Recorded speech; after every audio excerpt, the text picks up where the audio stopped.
Comment faire pour gérer un manipulateur? Est-ce que vous vous posez cette question? Est-ce que vous avez l'impression que vous êtes entouré de manipulateurs et que vous ne savez pas comment faire pour pouvoir gérer ça au mieux? Je vous donne des clés importantes dans cette vidéo.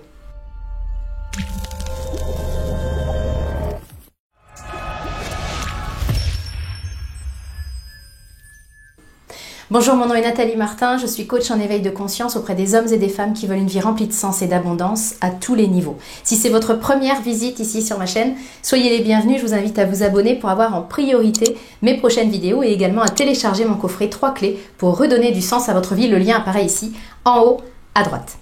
Comment faire pour gérer un manipulateur? Si vous regardez cette vidéo, c'est peut-être que vous êtes en train de vous poser cette question.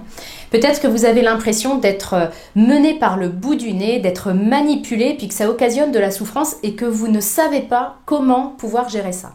Je veux vous amener des clés dans cette vidéo, des clés importantes et indispensables à mon sens, mais avant, je veux vous prévenir. Votre ego, vous savez, ce petit hamster là à l'intérieur de votre tête qui n'en finit pas de juger, de critiquer, d'essayer de tout contrôler et d'avoir peur, votre ego, donc, risque de ne pas aimer les clés que je vais vous donner. Néanmoins, je vous invite à le mettre de côté, à écouter avec beaucoup d'ouverture les clés que je vais vous donner, parce qu'à mon sens, ce sont vraiment des clés qui vont vous permettre de ne plus jamais vous faire ennuyer, pour être correct, par ce que l'on appelle des manipulateurs. Premier point que votre ego ne va pas aimer, c'est que, à mon sens, nous sommes tous des manipulateurs en puissance. On est tous capables de manipuler les uns les autres, à commencer par nos enfants. C'est l'idée de comprendre où commence la manipulation. À partir du moment où j'appuie sur la corde sensible, à partir du moment où je commence le chantage affectif, en disant « fais ça pour faire plaisir à maman ». « Oh ben non, tu peux pas faire ça parce que maman, elle va avoir de la peine ». C'est ni plus ni moins que de la manipulation. Donc, je veux vous le dire pour être très clair là-dessus, parce que notre ego n'arrête pas de coller des étiquettes plus puissantes les unes que les autres, et il oublie souvent que ça fait simplement partie du côté le plus sombre de l'humain, que nous sommes tous libres et responsables de tomber dedans ou pas, mais c'est vraiment l'idée de tomber d'arrêter de tomber dans la condamnation de l'autre. Prenez ne serait-ce que les fameuses chaînes qui circulent sur les réseaux sociaux, sur Facebook par exemple, en disant voilà, je t'écris ça, mais fais-le suivre à des gens que tu aimes, moi y compris, parce que sinon il va t'arrêter ça, il va t'arriver ça. C'est quoi d'autre que de la manipulation, ça? Donc c'est vraiment important à mon sens de comprendre que oui, ça fait partie de l'humain. Il y a des humains qui tombent encore plus dedans que les autres, tout simplement parce qu'ils voient que ça fonctionne pour atteindre leur but. Donc pourquoi se priver quand on n'a pas d'éveil de conscience? Donc c'est vraiment l'idée d'arrêter de faire ce que fait notre ego tout le temps, c'est-à-dire considérer que le problème c'est l'autre, je vous en reparlerai tout à l'heure, et juger en permanence, et surtout vouloir contrôler tout ce que font les autres. Parce qu'en fait, dans la question comment faire pour gérer un manipulateur, la première chose que j'ai envie de vous dire, c'est que vous n'avez pas à le gérer. Vous n'avez à gérer personne, si ce n'est vous-même. Et encore, c'est plus de la maîtrise que je veux vous amener à faire que vraiment de la gestion. Si on y réfléchit bien, pour qu'il y ait un manipulateur, il faut un manipulé. Le jour où plus personne ne se laissera manipuler, le jour où chacun sera connecté à sa puissance, chacun saura qui il est, ce qu'il veut, ce qui est juste pour lui, les gens qui lui font du bien, les gens qui n'en font pas, ce jour-là, les manipulateurs seront un peu au chômage, on est bien d'accord là-dessus. Donc l'idée, c'est pas de vous attaquer à l'autre et à son côté manipulateur dans l'espoir de le faire changer, mais c'est davantage de vous regarder vraiment et de faire comme une introspection par rapport à ça. Il n'y a aucun jugement dans ce que je vous dis, parce que moi aussi, j'ai été des deux côtés de la barrière. J'ai manipulé pour arriver à mes fins, et j'ai été manipulée aussi par des gens que j'aime, mais pour qu'ils me manipulent, il fallait que moi j'autorise ça. Bien sûr, parfois consciemment, et bien sûr, parfois complètement inconsciemment. Donc l'idée, c'est ce que je vais vous proposer, et c'est tout sauf ce que votre ego veut que vous fassiez, mais faites-le quand même.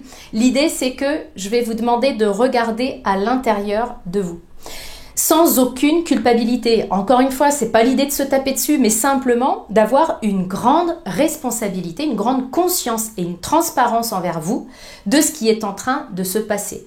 Je vais vous demander de vous poser cette question, et puis bien sûr il vous faudra plus que 2 secondes pour pouvoir y répondre. Donc je vous invite soit à mettre sur pause la vidéo, soit à y revenir plus tard quand vous aurez un papier et un crayon. La question que je veux vous poser, c'est qu'est-ce qui vous rend manipulable ? Qu'est-ce qui fait que vous continuez parfois à vivre cette manipulation, parfois même au quotidien, parce que vous êtes manipulé peut-être par des gens qui vous entourent ou avec qui vous vivez? Eh bien, qu'est-ce qui fait que vous continuez à côtoyer cette personne-là et à vivre avec? En fait, l'idée c'est de se dire, mais qu'est-ce qui rend ça possible en moi? Parce qu'il y a forcément une brèche et je pense qu'au fond de vous, vous le savez très bien. Et peut-être même que c'est pas la première fois que vous vous faites manipuler. Peut-être même que vous vous dites quelque chose comme « mais bon sang, à chaque fois ça tombe sur moi et à chaque fois dans des contextes différents, c'était chez moi quand j'étais gamine, c'était à l'école, c'était dans mon boulot, maintenant c'est dans mon couple. À chaque fois, je tombe sur des manipulateurs. » J'ai un scoop là-dessus, c'est pas une question de pas de bol, mais c'est une question que si je ne regarde pas au bon endroit, la vie va me repasser le plat. Jusqu'à ce que je comprenne la leçon et l'enseignement que j'ai à tirer de ça. Et la leçon n'est jamais sur l'autre. La leçon, elle est toujours sur nous. Et encore une fois, je peux tirer une leçon sur moi sans me flinguer, sans me taper dessus et sans me culpabiliser. Simplement avec beaucoup de responsabilité de me dire, finalement, qu'est-ce que ça vient chercher en moi? Qu'est-ce qui fait que je tolère ça dans ma propre existence? Si vous vous posez ces questions-là, vous allez pouvoir évoluer et vous allez vraiment pouvoir non seulement vivre au mieux, en tout cas sortir le plus rapidement possible de cette manipulation, mais vous allez surtout faire en sorte que ça ne se reproduise plus.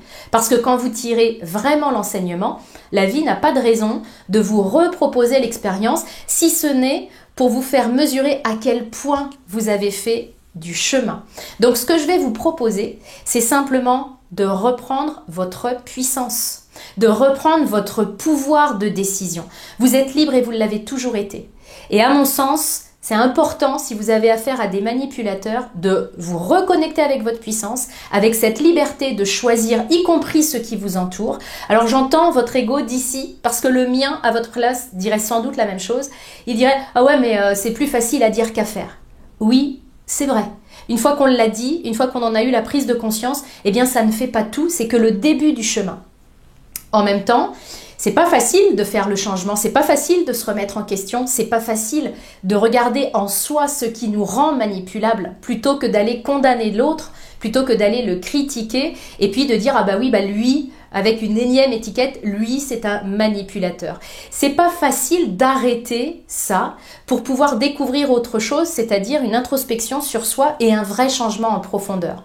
Mais en même temps, si le changement n'est pas facile, rester dans la même situation, c'est pas facile non plus. Donc c'est vraiment l'idée de comprendre que si je reste dans cette situation où je me fais manipuler, peut-être par plusieurs personnes, peut-être depuis des années et peut-être dans différents moments de ma vie, dans différents milieux, c'est pas facile non plus ça, et c'est un inconfort qui dure tant que je ne change pas. Alors que si j'accepte et si vous acceptez cette remise en question, d'arrêter de condamner l'autre pour vous tourner vers vous, non pas encore une fois pour vous condamner ou vous culpabiliser, juste pour changer avec beaucoup d'amour, beaucoup de bienveillance envers vous, mais sans complaisance, c'est-à-dire sans vous maintenir dans les mêmes comportements, les mêmes pensées de victimisation. Si vous faites ça, effectivement, il y a de l'inconfort aussi, mais c'est de l'inconfort qui va être temporaire. Et en fait, pour moi, c'est ça le choix que l'on a. Choisir un inconfort temporaire qui va nous emmener vers une reprise de pouvoir et de puissance et vers la vraie liberté, ou alors choisir l'inconfort qui dure, mais qui a le mérite d'être connu. C'est le seul choix finalement que nous ayons à faire, et j'espère vous avoir amené dans cette vidéo l'envie, non pas d'essayer de gérer les autres, qu'ils soient manipulateurs, pervers narcissiques ou autres étiquettes, mais simplement de prendre la maîtrise de vous et de votre vie. Si cette vidéo vous a plu, si elle vous a aidé, je vous invite à la liker, à la partager, parce qu'en faisant ça, vous m'aidez à aider le plus grand nombre de personnes possible, et c'est bien là mon intention. Je vous retrouve très bientôt.